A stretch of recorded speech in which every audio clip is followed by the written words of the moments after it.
शांति। ओम शांति।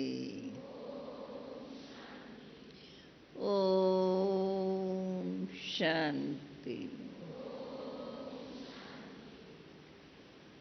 शांति के सागर, सर्व सुखों के सागर,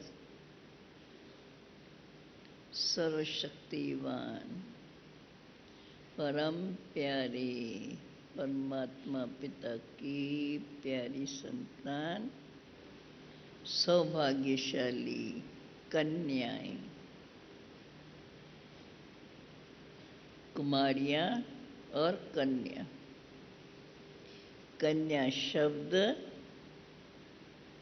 बड़ा माँ बाप के लिए भाग्य का होता है, पता है ये।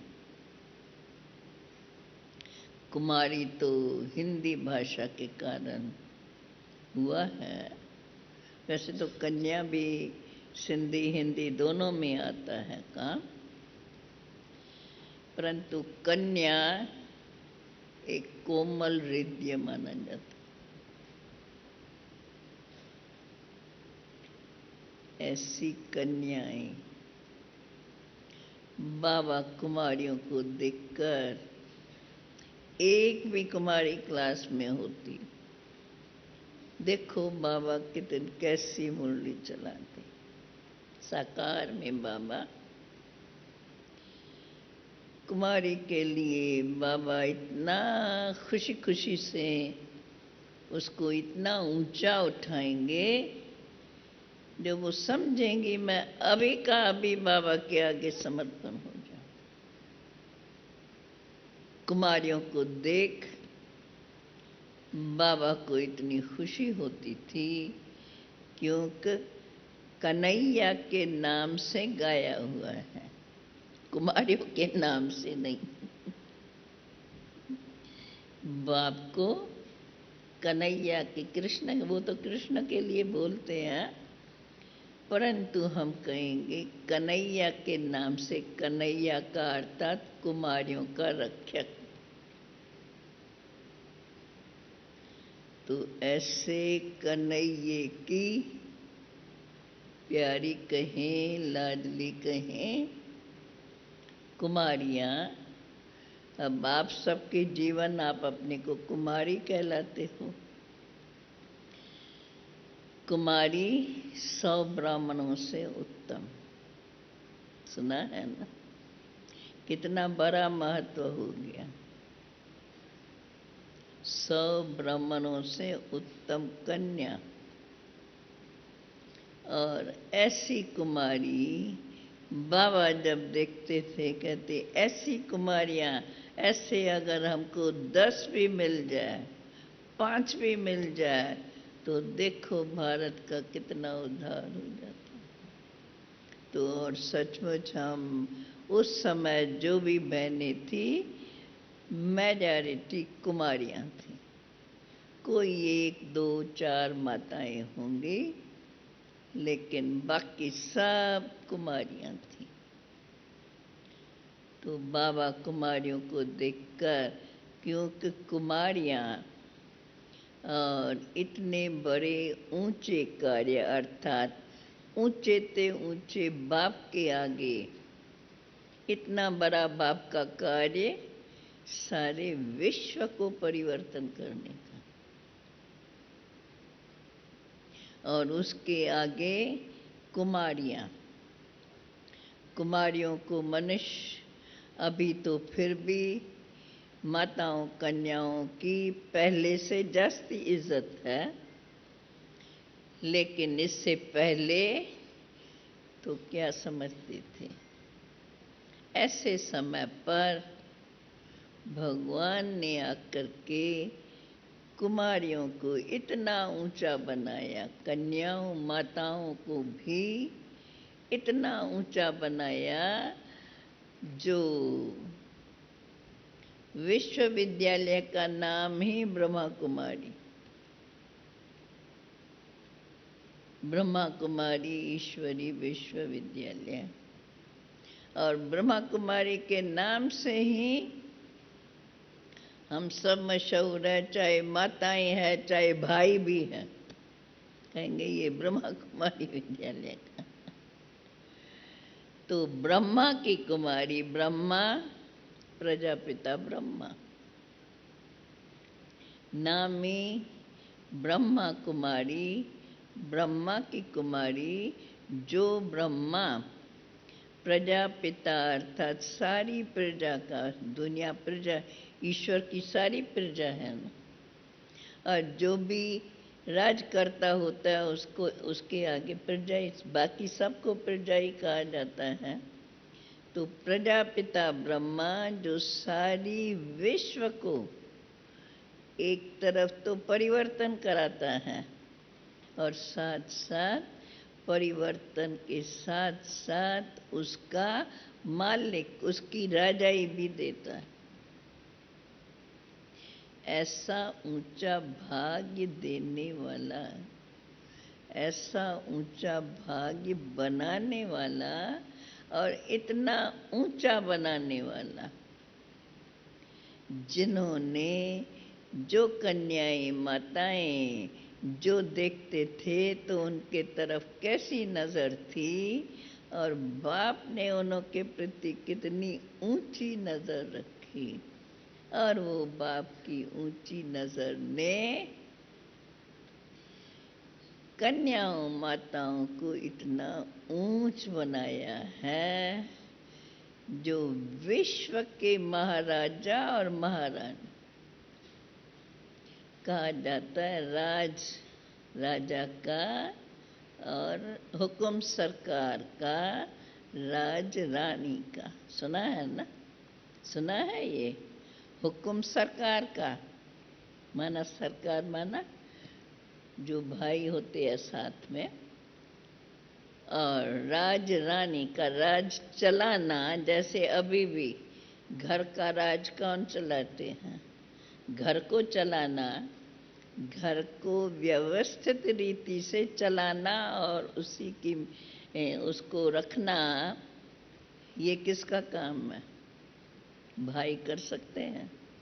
भले विद्यालय को के बड़े भाई होते हैं, कोई भी प्रकार से देखो, और बिजनेस में भाइयों का अधिक नाम आएगा,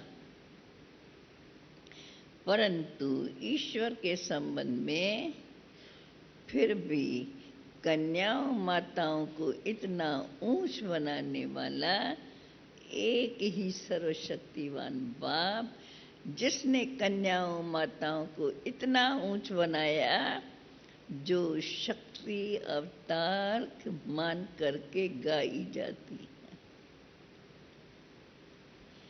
भाइयों में ऐसा नहीं कहेंगे, भले वो भी देखो ऐसे गणेश की कितनी पूजा होती है, इस प्रकार से ऐसे नहीं है, परंतु ये कंट्रास्ट होने के कारण क्या समझते थे, और एक ही समय के अंदर अभी उनको क्या समझते थे, और उसी समय ऐसी दृष्टि से होते हुए भी भगवान ने उनको इतना ऊंचा बनाया, जो सारे विश्व के अंदर शिव शक्ति नाम से गाई और पूजी जाती है।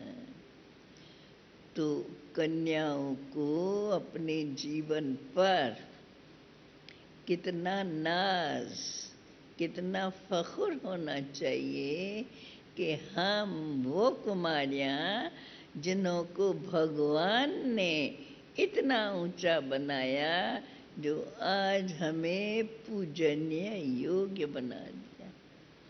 जब हम बने थे तो क्या बोलेंगे, आगे क्या कहेंगे, जब कल्प पहले बने हैं तो अब भी बनेंगे जरूर।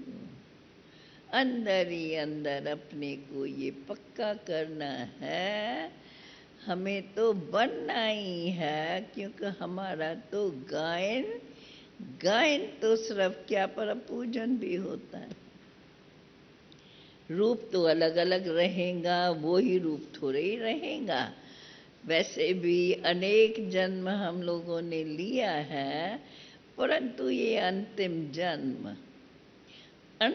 जन्म में भगवान ने हमसे ऐसे ऊंच कर्म कराए जो हमारा गायन और पूजन होता आ रहा है अब तक। जो हम भी खुद को विस्मृत हो गए, भूल गए। जानते थे क्या हम ही शिव शक्तियां हैं? शिव शक्तियां भी तो कुमारियां ही गाई हुई है ना। तो इसलिए हमें अपने भाग्य को याद करते, क्योंकि वैसे तो जानते नहीं, वैसे तो ये बातें पहले इतनी सुनी नहीं। कितने इतना उमंग और उल्लास से आपको बातें बताई नहीं, और अभी आपको इतनी ऊंची नज़र से देखने वाला वो जो हमें याद दिलाता है, अरे अरे तुम ही तो वो ही शक्तियाँ हो जो शक्ति रूप से गायब और पूजी जाती हो। और अब हम कहेंगे हम कैसे वो हो सकती है, परंतु भगवानों वाचा। और देखो शक्तियों को तो सब मानते हैं, कौन कहेगा नहीं। और कन्या, कन्या भी कहो तो मानते हैं कन्या 100 ब्राह्मणों से उत्तम है। ब्राह्मण तो उत्तम जाति मानी जाती है, लेकिन जाति उत्तम है, लेकिन कन्या 100 ब्राह्मणों से उत्तम मानी जाती है। तो बाप ने हमें कितना ऊंचा कार्य कराया है, इतना ऊंच बनाया, जो हम कन्या रूप में भी 100 ब्राह्मणों से उत्तम। ब्राह्मण आजकल माने जाते हैं ना, ब्राह्मण उसको कितना विधि पूर्वक बुलाते हैं, बिठाते हैं, खिलाते हैं, पिलाते हैं, दक्षिणा भी देते हैं। ऐसे ब्राह्मणों से भी, ऐसे 100 ब्राह्मणों से उत्तम एक कन्या। तो कन्या का कितना महत्व हो गया। ऐसा महत्वपूर्ण यह हमारा जीवन, जब ऐसा जीवन हमें मिला है, उस जीवन को कितना ऊंचाई से, अर्थात जीवन का आधार, जीवन को हम कैसे चलाते हैं, जैसे विचार वैसे कर्म, ऐसे होगा ना। तो इतना ऊंच विचारों से हम अपनी जीवन में ऐसा श्रेष्ठ कर्म करते रहें, जिस कारण जो हमारा गायन है, कम से कम खुद को तो लगे बरोबर हम ऐसा सीख रहे हैं, हमें ऐसा योग कहें अथवा ऐसी शिक्षा मिल रही है, जिससे सचमुच हमारा ऐसा जीवन बन जाता है जो हम गायन और पूजनीय योग्य भी बन जाते हैं। अब जब हमें अंदर में ये विश्वास, अर्थात ये बात समझो अच्छी लगती है, तो होता है ना, जो अच्छी लग जाएंगे, मार्केट में जाओ, जो चीज़ अच्छी लगेंगी, भले उस समय ले भी नहीं लियो, लेकिन मन के अंदर आ जाएंगी और वो फिर याद आती रहेंगी। आगे चल के फिर भी कोई भी मिलेगा, अपना ही होगा, तो उसको बताते रहे। होता है ना ऐसा। ये भी जीवन ऐसी है, हमारी बाबा ने ऐसी जीवन बनाई। कब बनाई, कैसे बनाई पता नहीं, परंतु गायन पूजन है। और अभी जो सृष्टि चक्र को जानने वाला, बल्कि कहें जो सृष्टि का, नई सृष्टि का रचता बाप, उन्होंने बताया है कि कन्याएं वो जो 100 ब्राह्मणों से उत्तम, और वो उत्तम कन्या वो फिर क्या बनती है, क्या बनती है? विश्व की मालिक, महारानी। तो ऐसा बनाने वाला बाप, जब इस बात को हम अंदर में रियलाइज करते हैं, रियलाइजेशन कैसे होती है जानते हो? कोई भी बात को रियलाइज करना होता है तो कैसे रियलाइजेशन होती है कोई हिम्मतवान बताने वाला?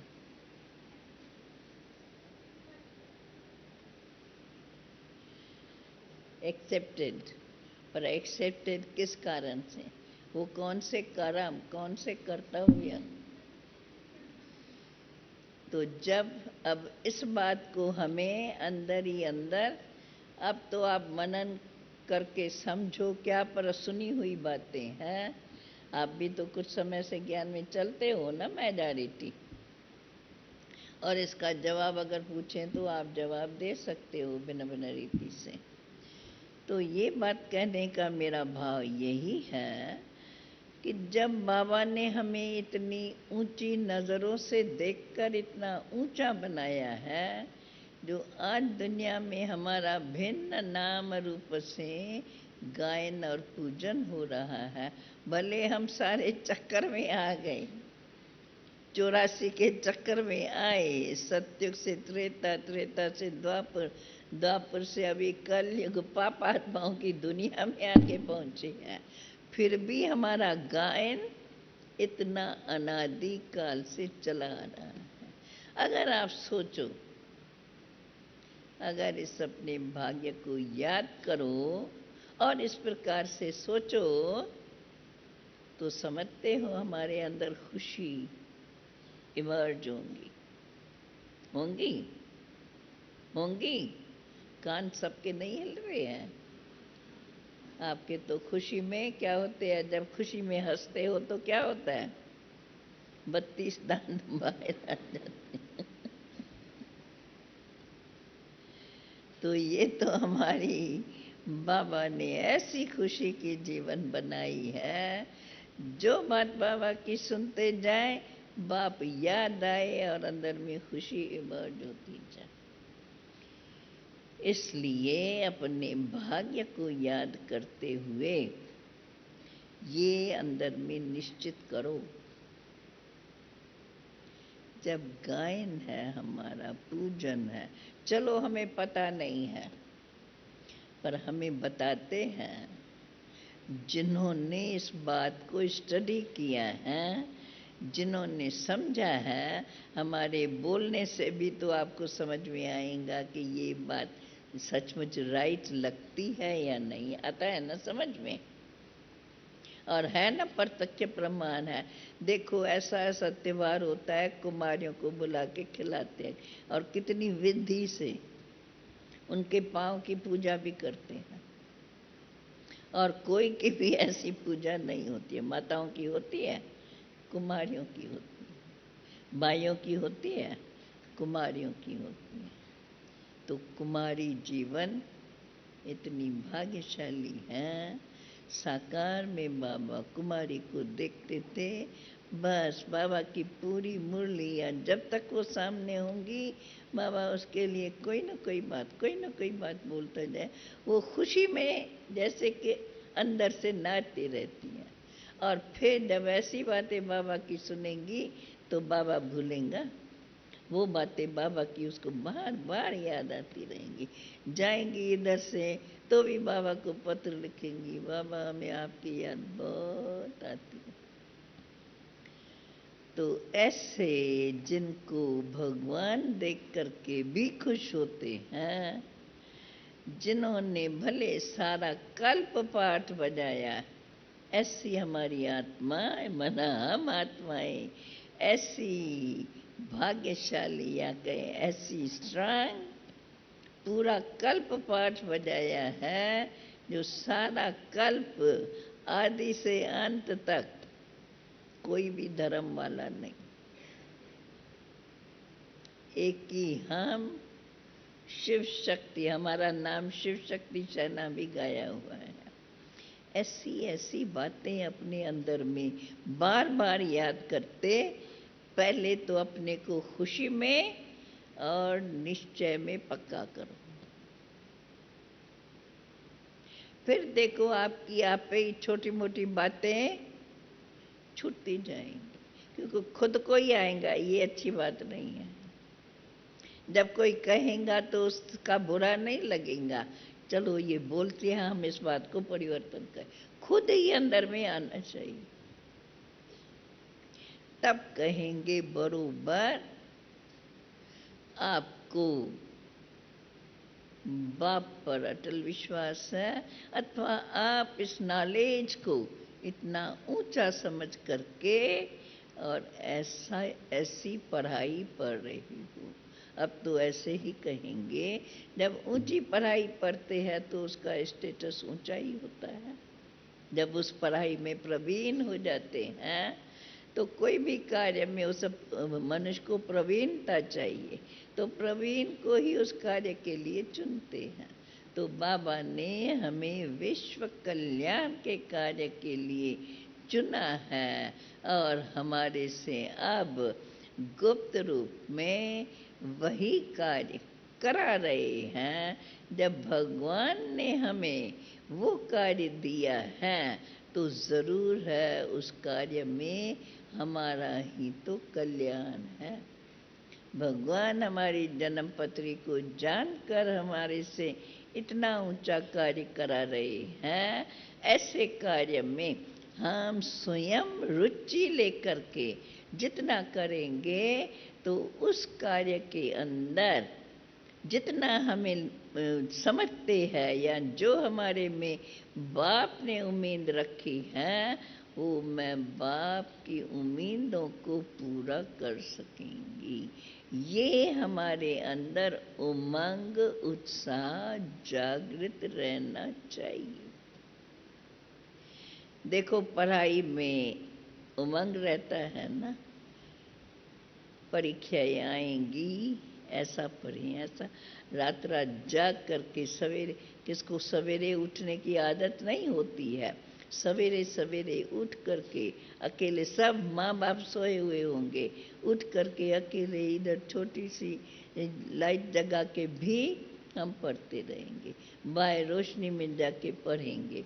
तो ये है अपना उमंग और उत्साह। जितना उमंग है, जितना हमारे अंदर उस बात को ग्रहण करने का उत्साह है, तो उत्साह से कोई भी भारी बात, कोई भी ऊंची बात, कोई भी मुश्किल बात, हम उसको सीख सकते हैं। और अभी तो हमारी पढ़ाई कितनी सहज है। भले कहेंगे हम बैठते हैं योग में तो हमको ये, पर मैं समझती हूँ बचपन में के माना छोटी एज में कोई इधर उधर के बहुत संकल्प नहीं आते हैं, हमें तो जहाँ तक अनुभव है। आज के ज़माने में भले आपकी आप तो अभी एकदम छोटी एज तो नहीं कहेंगे, परंतु आज के ज़माने में कुमारियाँ, आगे तो कुमारियाँ ज़रा थोड़ी नज़र बंद होती थी, का आँख भी उठा के नहीं देखेंगी जो कोई ऐसा एक्सीडेंट हो जाए। आजकल तो फ्रीडम है, फ्रीडम के कारण एक्सीडेंट्स भी बहुत हैं। एक्सीडेंट अपने से भी होता है और दूसरे भी हमारे पर आक्रमण करते हैं, क्योंकि हमारी वृत्ति, हमारी दृष्टि, जो हमारी कुमारी जीवन स्वच्छ जीवन मान जाती है। कुमारियों को 100 ब्राह्मणों से उत्तम, ब्राह्मणों को ऊंचा माना जाता है मनुष्य श्रेणी के अंदर, और उसमें 100 ब्राह्मणों से ऊंचा। जब इतना ऊंचा हमारा मान है, इतनी ऊंची नज़र से हमें देखते हैं, तो हमें अपनी ऐसी जीवन को कितना ऊंच बनाना, अर्थात हमें अपने जीवन में कितने ऊंच अर्थात स्वच्छ अच्छे काम करने चाहिए। अब ये अच्छे काम क्या क्या है, दुनिया के रीति से तो अलग बात है, अभी तो बाबा ने हमें बताया है अच्छे से अच्छा काम, जो हम स्वयं भी भगवान का बनकर औरों को भी बाप का बनाते जाएं। भगवान को कोई दुनिया जानती नहीं है। मानते हैं वो सृष्टि का रचता है, मानते हैं वो सब जगह व्यापक है। हम कुछ भी करेंगे, पाप कर्म करेंगे, किसको दुख देंगे, कुछ भी करेंगे तो वो हमें देखता है। जब इतना भी मानते हैं तो हमें उन कर्मों से तो बच के रहना है। किसको बुरा भला बोलना, किसके प्रति ऐसा सोचना, ये सब बातें अभी हमारे में नहीं होनी चाहिए। और इन सब व्यर्थ से बचने की सहज विधि, देखो बाप हम बच्चों पर कितना मेहरबान, जो स्वयं रोज हमको ज्ञान अमृत पिलाते रहते हैं। ज्ञान को अमृत भी कहते हैं। ज्ञान को हम, बाबा ने हमें पढ़ाई के रीति से पढ़ाया है। आज एक लेसन, कल दूसरा लेसन, परसों तीसरा लेसन। तो इसको पढ़ाई के रीति से, अभी आप सबको पढ़ाई का तो अनुभव है ना।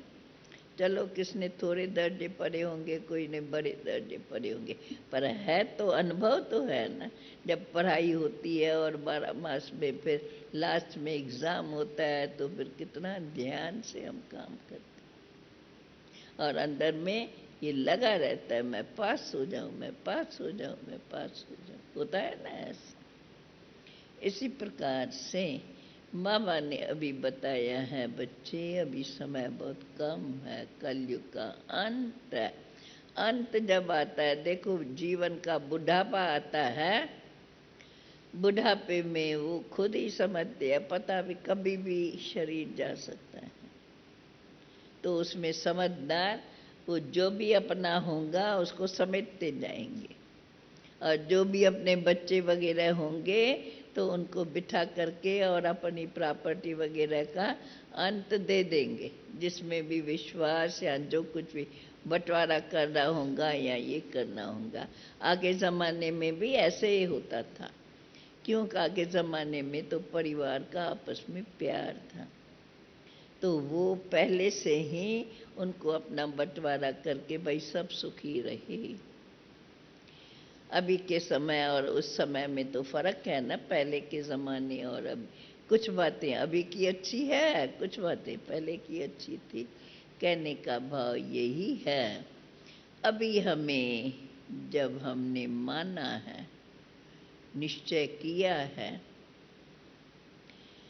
भगवान हमें पढ़ाते हैं, तो भगवान की पढ़ाई पढ़ने से हमें कौन सा स्टेटस मिलता है। भगवान की पढ़ाई पढ़ने से, भगवान से हमें कौन सा स्टेटस मिलता है इस पढ़ाई से। हाँ, जवाब देने का उमंग नहीं आता है क्या? नहीं आता है जवाब। भगवान की पढ़ाई वो हमें विश्व का महाराजा महारानी बनाते। जब इतनी ऊंची पढ़ाई है, इतना ऊंचा स्टेटस है, और पढ़ाने वाला इतना ऊंचा, जो फिर गुप्त रूप में, गुप्त वेश में आकर हमें पढ़ा रही हैं, तो एक तरफ तो कहेंगे वो कितना हाईएस्ट है, और हाईएस्ट जो इतनी ऊंची नॉलेज लेते हैं, जो विश्व का महाराजा महारानी बने।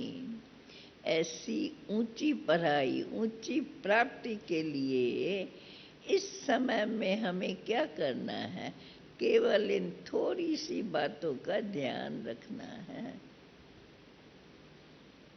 सब्जेक्ट्स तो ऐसे कहने में ही आएंगी, ज्ञान, योग, धारणा और सेवा, लेकिन वर्णन करने में कोई सब बातों को जास्ती स्पष्ट नहीं, परंतु ज्ञान माना, पहले ज्ञान माना परमात्मा बाप की पूरी पहचान,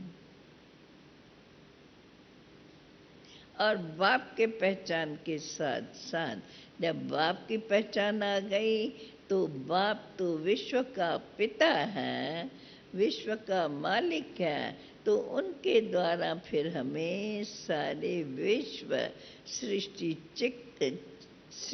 चक्र के नॉलेज की पूरी नॉलेज, जिसको बाबा स्वदर्शन चक्रधारी कहते हैं। भले आगे इनका हम अर्थ नहीं समझते थे, वो तो दिखाते हैं स्वदर्शन, फिर आया गला कट गया। भक्ति मार्ग में शास्त्रों में इसी प्रकार से बातें बताती हैं, लेकिन वास्तविकता क्या है? भगवान किसका गला थोड़ी कटेगा, परंतु किस प्रकार का गला कैसे काटा, ये बातें तो फिर बहुत समझने की हो जाती हैं। लेकिन देखा जाए इतना तो पहले ही समझा हुआ है कि हद और बेहद कहें, अथवा ये जो हम कहते हैं बेहद का वैराग, या इन बातों को समझ करके जब आगे बढ़ते हैं तो इन बातों के लिए अर्थात दुनियावी बातों के लिए हमें अंदर में बड़ा वैराग चाहिए। और इसके लिए अभी के समय, अभी की स्टेज प्रमाण, अभी जो हमारे ज्ञान की स्टेज है, और अभी जो आप लोग इतने समय से सुन सुन करके इन बातों में तो पक्के हो गए हैं, जानकारी में तो सब पक्के हो गए हैं, लेकिन जानकारी के साथ साथ हमने अपने जीवन का फैसला क्या किया है? जो जानकारी हमें बताती है, जब हम बाप को जानते हैं, जब हम भगवान को समझ लेते हैं और उनके साथ उनके महावाक्यों का अपने जीवन में पालन करके चलते हैं, एक तरफ तो हमारी जीवन सदा सुखी बन जाती है, दूसरे तरफ हमें भी फिर ऐसी जीवन मिलती है जिससे हम सृष्टि पर कोई अप्राप्त वस्तु नहीं जिसके प्राप्ति का हमें पुरुषार्थ करना पड़े। और उसके लिए अभी जो हमें नॉलेज मिलती है, जो हमें बाप की शिक्षा मिली है, जो हमें निरंतर अपने मन को एकाग्र रख करके और उन्हीं बातों में हमारा पूरा ध्यान लगा रहे, और उस ध्यान से समझने से फिर उन्हीं बातों की धारणा हमारे जीवन में बनती जाए, उसके लिए हमें अपने में ये ध्यान रखना पड़ेगा। तो हमारा मन और बुद्धि बाप की याद और बाप की नॉलेज के सिवाय कहाँ भी भटके नहीं।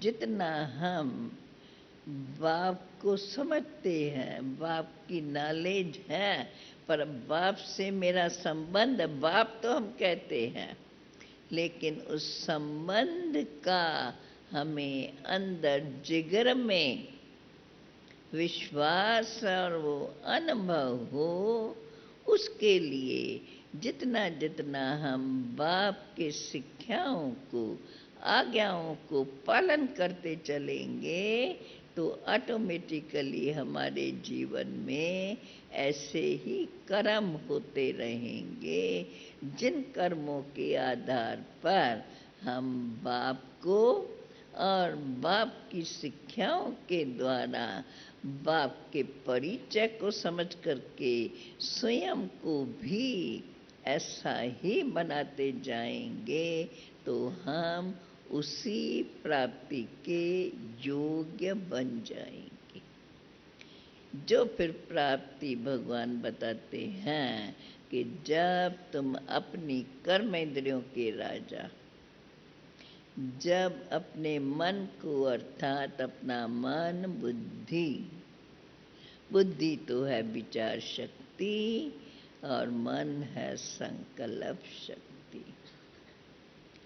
संकल्प के अंदर हमारा ये विश्वास पक्का हो और उस पक्के विश्वास से जो जो उसके प्रति हमें शिक्षाएं मिलती जाए उनको हम अपने जीवन के कर्मों में अर्थात कर्म इंद्रियों से हम ऐसे कर्म कराते रहें जिन कर्मों से जो मेरा खाता बने उस खाते के अनुसार हम अपना भाग्य ऊंचा बना सकें। ऐसे जब हम अपने अंदर चिंतन की धारा बना देते हैं और उसी चिंतन की धारा के अंदर जब ऐसा हमें साधन मिलता जाता है अर्थात हम ऐसे साधन लेते जाते हैं, लेते माना अपने सामने ऐसी बातें विश्वास में ला करके और करते जाते हैं। करने से ही साधन के सिद्धि का पता चलता है, करने से ही लोगों को विश्वास होता है। बरोबर जो हम देते हैं, जो हम सुनते हैं, वो हम बरोबर कर्मों में देखते आए हैं।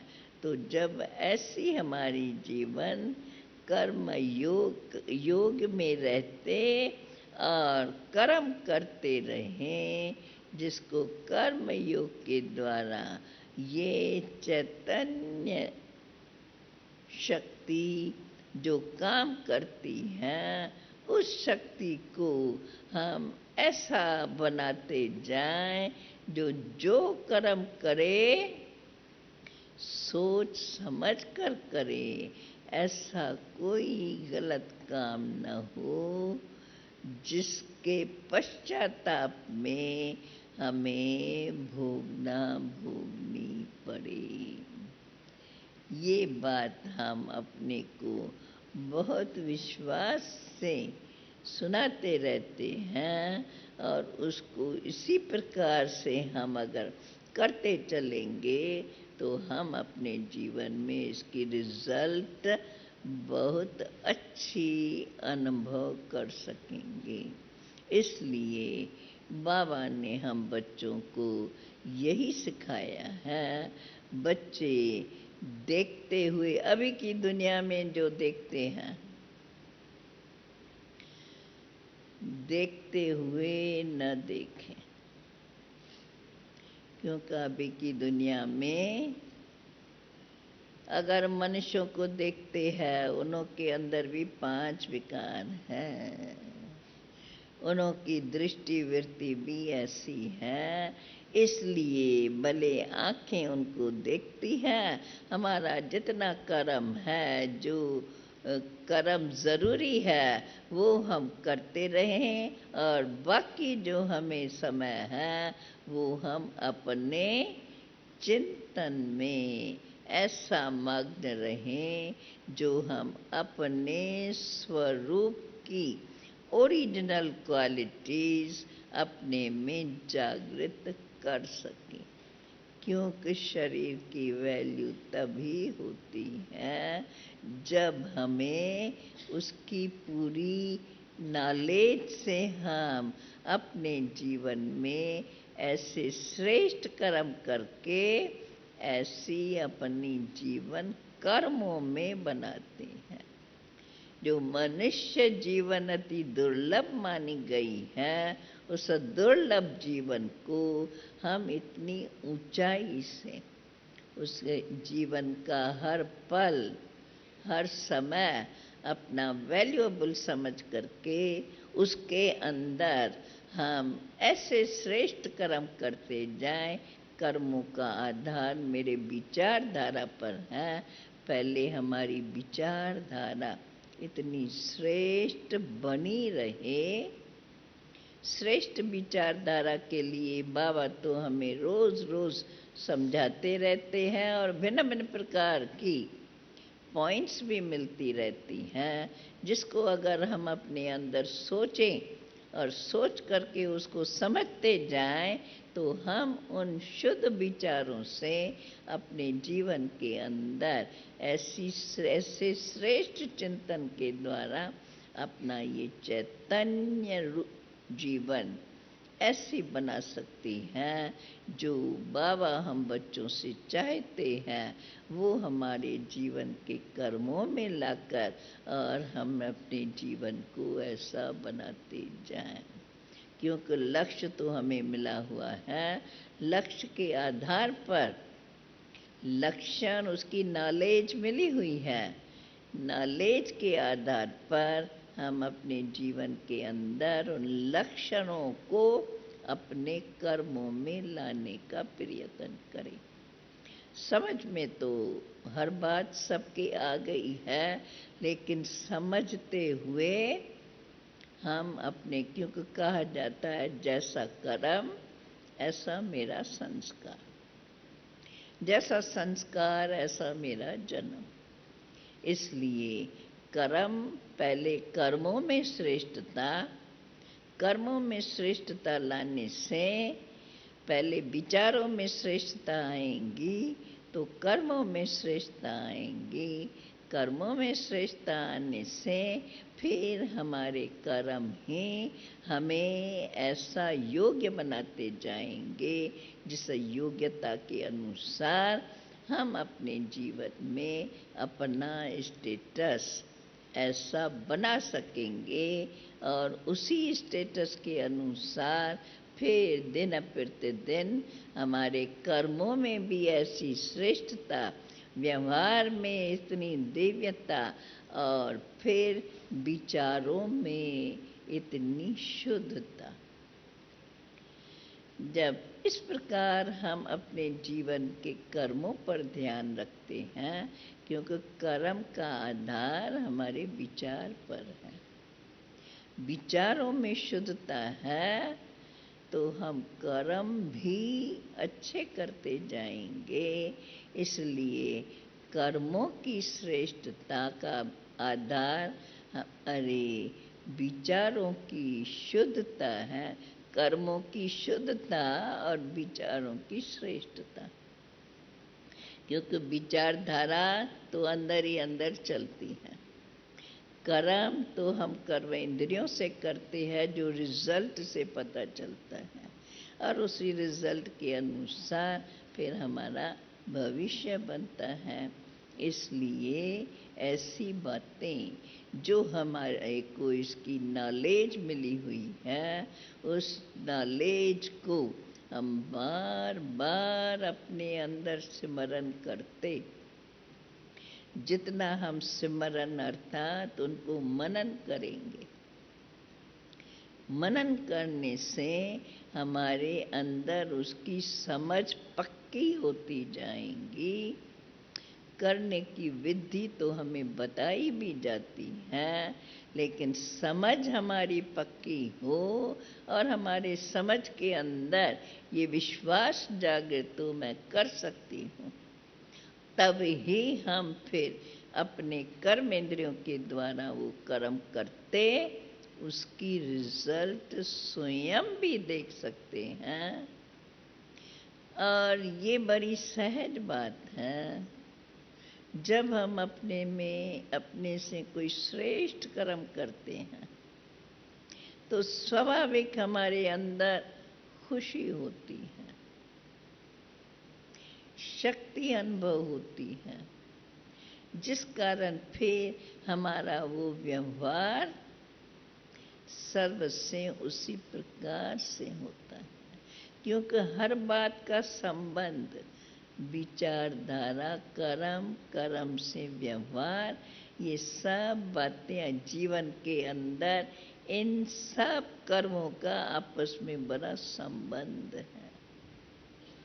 इसलिए हमें स्वयं पर इन बातों का ध्यान रखना पड़ेगा। जैसा कर्म, जैसा विचार वैसे कर्म,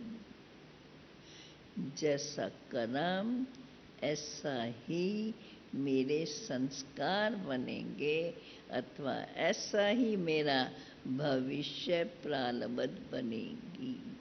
इसलिए सदा हम जो हमें नॉलेज मिली है उस नॉलेज को हम अंदर ही अंदर सिमरन करते अपने बुद्धि में अच्छी रीत समझ लें और उस समझ के आधार पर हम अपने को याद दिला करके स्वयं के कर्म इंद्रियों से ऐसा कर्म कराएं। क्योंकि कर्म कराने वाली, समझने वाली, सोचने वाली तो मैं चैतन्य शक्ति आत्मा हूँ। मुझ आत्मा के अंदर आदि से अंत तक की नॉलेज समाई हुई है। जितना जितना हम उसको समझते हुए कर्मों में लाते हैं, कर्म से हमारे आगे उसका प्रत्यक्ष फल नजर आता है, जिससे हम स्वयं को समझा सकते हैं, स्वयं को विश्वास दिला सकते हैं कि इन कर्मों का फल ऐसा ही होता है। पहले तो उसकी नॉलेज को स्मरण करने से फिर उसका परिणाम देखते हैं और उस परिणाम को देखते हुए जब हम अपने को उन कर्मों में चलाते हैं तो ऑटोमेटिकली विश्वास से, हिम्मत से जब अपने को उन कर्मों में चलाते हैं तो कर्म का फल, अच्छे कर्मों का फल अच्छा मिलता है, खुशी और शक्ति। बुरे कर्मों का फल, खुशी तो मिल नहीं सकती, तो शक्ति कहाँ से आएगी? पहले विश्वास से शक्ति, निश्चय विश्वास और निश्चय का और पक्का शब्द कहें, निश्चय की और परिभाषा कहेंगे दृढ़ विश्वास।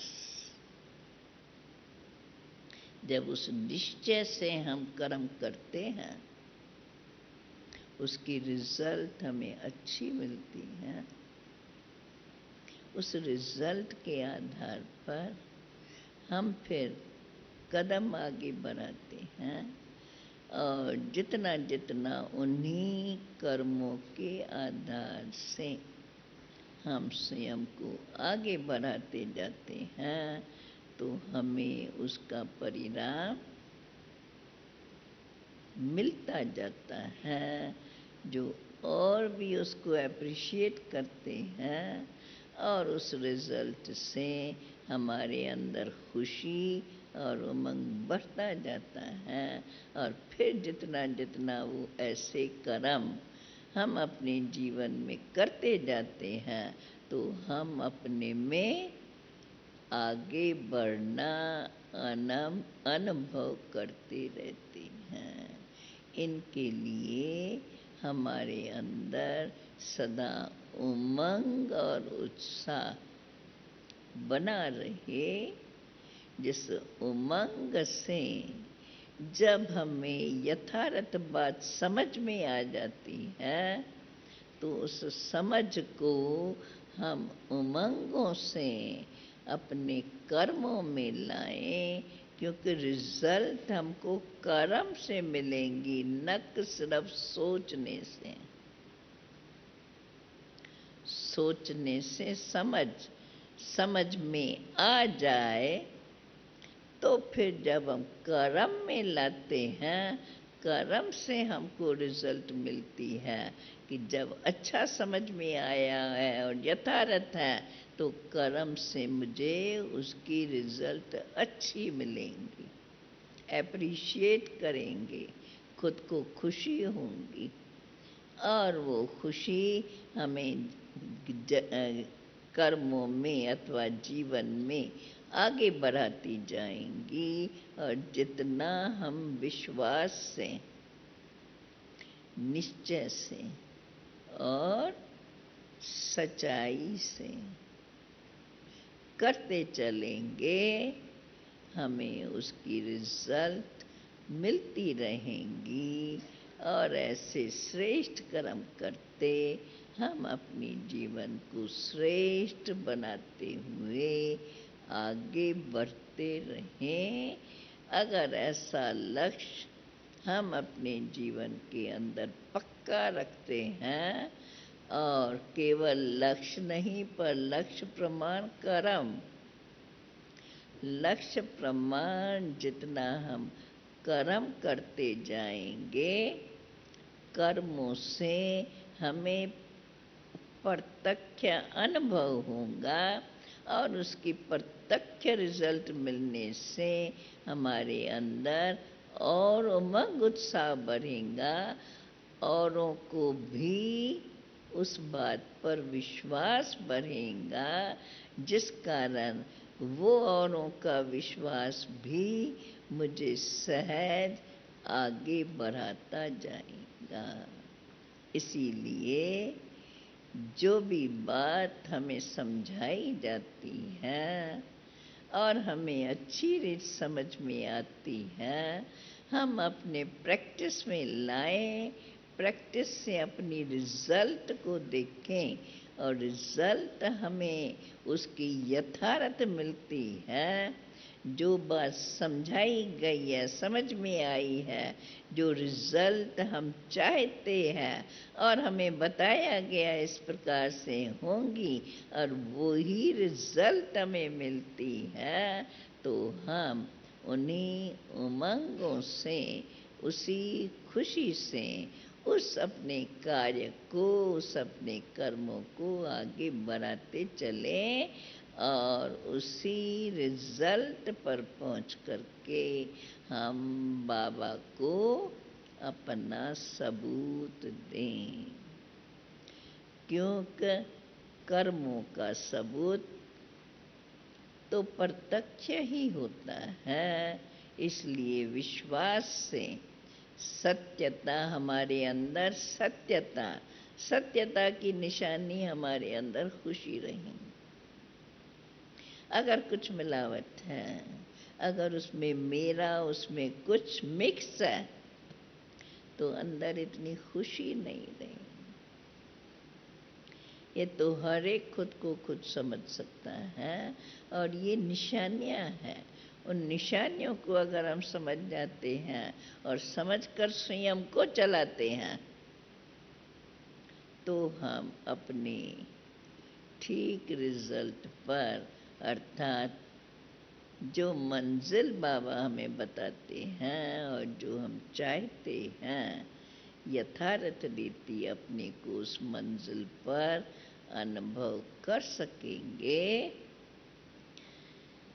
वरना सुनते रहेंगे, खुश होते रहेंगे, थोड़ा पुरुषार्थ करके फिर अटक जाएंगे। यहाँ की बात सुनी, वहाँ की बात सुनी, और उन बातों में हम अपना समय बर्बाद करते रहेंगे। इसीलिए जो हमें शिक्षाएं मिल रही हैं, जो हमें समझ में आ रही हैं, जो हम चाहते हैं और करने की हमारे में हिम्मत है, उस हिम्मत पर अपना विश्वास रख करके हम अपना कदम आगे बढ़ाते चलें। गाया हुआ है, हिम्मते बच्चे मदद दे बाप। बाप तो कहते हैं, बच्चे मैं तुम्हारा सदा मददगार हूँ, केवल आप हिम्मत रखकर सच्चाई से करते चलो, मिलावट न हो। आज का ज़माना जरा मिलावट का है, इधर उधर फिर थोड़ा सा मन बदलने वाले भी मिल जाते हैं। इसलिए हम अपने मन को भटकाएं नहीं। यथार्थ बातें बताई जा रही हैं, यथार्थ को यथार्थ मानकर, यथार्थ समझकर, हाँ, हमारी बुद्धि एकाग्रता पूर्वक इस बात को महसूस करके अनुभव करती है। बरोबर इसमें हमारा कल्याण है। जब ऐसा मन में प्रतीत होता है तो उस बात को हम करना शुरू करें। रिजल्ट तो फौरन हमें मिलती है। नहीं मिलती है तो थोड़ा सोचें या किसकी मदद लें। समझने अथवा करने की शक्ति को बढ़ाने के लिए थोड़ा समझने समझाने की मदद लें तो फिर कोई मुश्किल बात नहीं है। बाप ने हम बच्चों के लिए मार्ग बड़ा सहज रखा है, इसलिए हम उसको सहज समझकर, क्योंकि अभी तो हम सब बातों को तो समझ गए हैं, मार्ग को भी समझ चुके हैं, रिजल्ट को भी जान चुके हैं। केवल करने की हिम्मत, अपनी यथार्थ बात को समझ, स्वयं में वास्तविकता को जागृत करते अपने को उस सच्ची राह पर चलाने का पूरा पूरा प्रयत्न करते चलें। बाप हमें उसका प्रत्यक्ष प्रमाण फौरन अनुभव कराते हैं। बाप तो इतना मेहरबान है, बच्चे केवल सच्चाई से बाप के ऊपर निश्चय रखकर, बाप के बोल को महावाक्य समझकर करते रहे तो बाप उसका उजूरा फौरन अनुभव कराते हैं। इसलिए हम स्वयं भी ऐसा विश्वास पात्र बनकर, स्वयं से भी इतना विश्वास पात्र बनकर अपने को पूर्ण रूप विश्वास में रखकर कदम बढ़ाएं, बढ़ते चलो, रुको नहीं, मंजिल नज़दीक होती जाएंगी और आखिर हम मंजिल पर पहुंचेंगे जरूर। ओम शांति शांति। बहुत बहुत यहाँ थैंक्स तो दादी जी।